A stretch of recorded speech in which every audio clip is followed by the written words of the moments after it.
let's go to Thursday night, ACC matchup, Syracuse, Pitt. Pitt, 6-point home favorite, 62 the total. I'm on the over. I jumped on it already. I figured this total was going to go up, and I was right. I got in at 61. It's 61.5. I'm seeing 62 right now with this total. We like Syracuse's offense with Kyle McCord, and I think they're going to have some success probably. And, Pitt with this new look, Cade Bell offense, up-tempo, playing extremely fast with led at quarterback by Eli Holstein. Who's been very solid. Didn't play great against Cal. Last game against California was not a good game for this Pitt offense, but I think there's probably a chance for them to rebound here. It's a Syracuse team that if you look at the best teams they've played this year, Georgia Tech got 28 against them. Stanford, which has completely fallen on hard times, they went to Syracuse and beat Syracuse, that Stanford team, and scored 26. They give up 41 in the crazy wild overtime game with UNLV.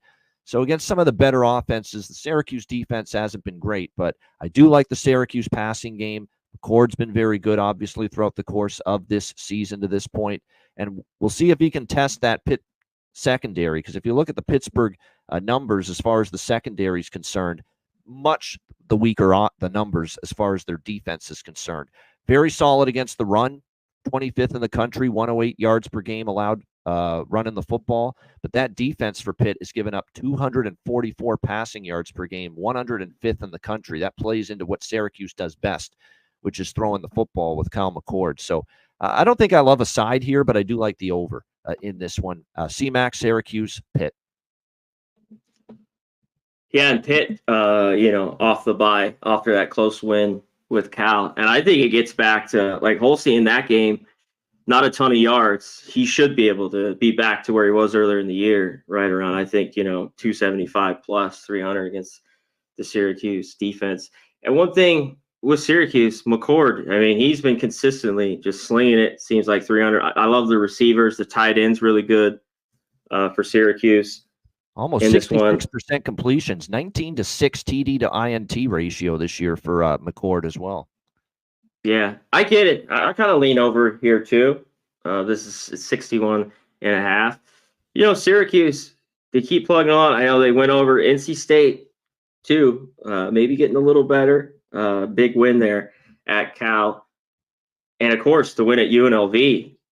This would be big. I think they could hang around. I love Pitt, and they've been money. How could you not go against them? They've been 6-0, 5-1 ATS, and they are very good at home. When you have a defense like this and you start laying it, I always talk about like a touchdown.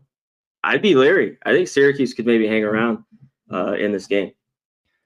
I'm kind of with you. I know Pitt's off the bye, and they're at home, which is not an easy environment. Syracuse going on the road, they're not indoors. Sometimes that can affect the passing team, but the secondary for Pitt's been their clear weakness defensively, which plays right into Syracuse's strength. Syracuse was a road dog at UNLV. They won outright.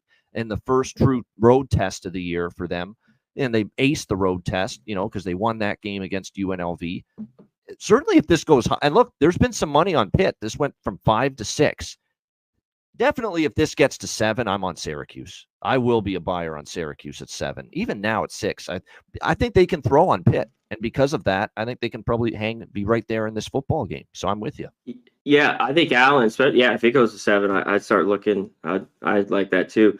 But I think Allen could have enough success running it. But yeah, Meeks, Pena, he's been a guy I've been on a few of his props. These are good receivers that Syracuse has. Yep, no question about it. And I think that can keep that passing game. I think can keep him in it.